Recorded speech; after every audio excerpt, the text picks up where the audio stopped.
বিসমিল্লাহির রহমানির রহিম।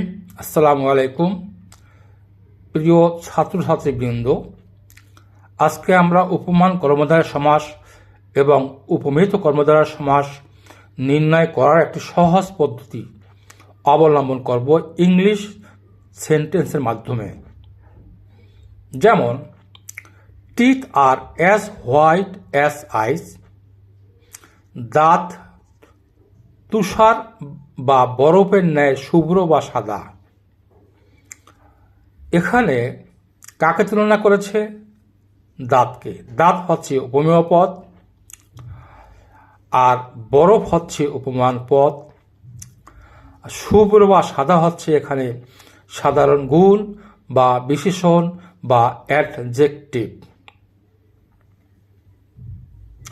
উপমান কর্মধারয় সমাসে উপমেয় পদ মানে যাকে তুলনা করা হয় তা উল্লেখ থাকে না।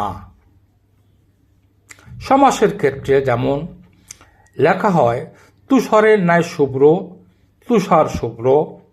আমি গণিতের ভাষায় এটাকে A plus something equal to AB. এখানে ব্যাসবাক্যে বি উল্লেখ নাই, শুধু আছে গুণ, বিশেষণ, অ্যাডজেক্টিভ শুভ্র আর তুষার হচ্ছে এ, মানে যার সাথে তুলনা করা হয়েছে সেটা উল্লেখ আছে। কাকে তুলনা করছে সেটা ব্যাসবাক্য উল্লেখ নেই।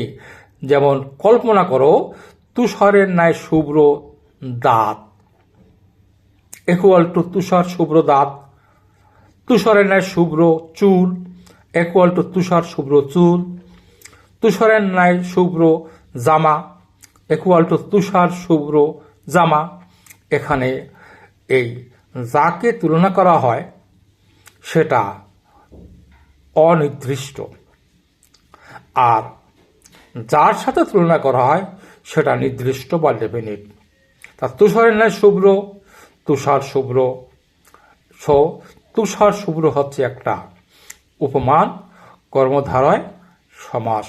আবার বলি, মনে রাখবে, উপমান কর্মধারয় সমাসে যাকে তুলনা করা হয় সেটা থাকে উজ্জ্বল, অজানা, অনির্দিষ্ট, এবং যার সাথে তুলনা করা হয় সেটা থাকে নির্দিষ্ট এবং একটা গুণ, সাধারণ গুণ বা অ্যাডজেক্টিভ বা বিশেষণ উল্লেখ থাকে। আর একটা উদাহরণ দেই, যেমন ভ্রমরের ন্যায় কৃষ্ণ চুল ইকুয়াল টু ভ্রমর কৃষ্ণ চুল। এই চুলটা হচ্ছে যাকে তুলনা করছে, আর যার সাথে তুলনা করছে সেটা ভ্রমর। তা ভ্রমরের ন্যায় শুভ্র কৃষ্ণ মানে কালো ইকুয়াল টু ভ্রমর কৃষ্ণ। এইরকম অসংখ্য বাক্য আছে, তোমরা বাক্য দেখে নির্ণয় করতে পারবে। যখনই দেখবে কার সাথে তুলনা করছে উল্লেখ আছে কিন্তু কাকে তুলনা করছে উল্লেখ নেই, শুধু একটা অ্যাডজেক্টিভ আর একটা মানে এ এবং একটা অ্যাডজেক্টিভ উল্লেখ থাকবে, তার নাম হয়েছে উপমান কর্মধারয় সমাস। আর উপমিত কর্মধারয় সমাস, মাউথ ইজ অ্যাজ মুন, অর্থাৎ এখানে গুণ বা সাধারণ অ্যাডজেক্টিভ বিশেষণ উল্লেখ নেই। এখানে মাউথ এটাও একটা বিশেষ্য, মুন এটাও একটা বিশেষ্য, কিন্তু কোনো অ্যাডজেক্টিভ নাই, গুণ নাই।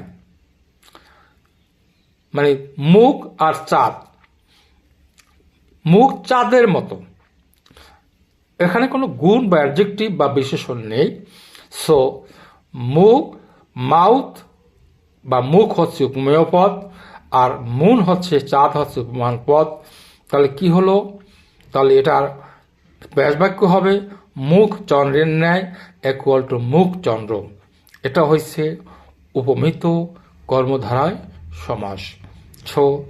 আশা করি তোমরা বই দেখে সাধারণভাবেই একটা ইংলিশ বাক্যর সাথে তুলনা করে অতি সহজে তোমরা এই উপমান এবং উপমিত কর্মধারয় সমাসের যে একটা একটা ঝামেলা, এটা দূর করতে পারবে বলে আশা করি। আজকে এ পর্যন্ত। আল্লাহ হাফেজ। আসসালামু আলাইকুম রহমতুল্লাহি আবরাকাতুহু। আল্লাহ হাফেজ।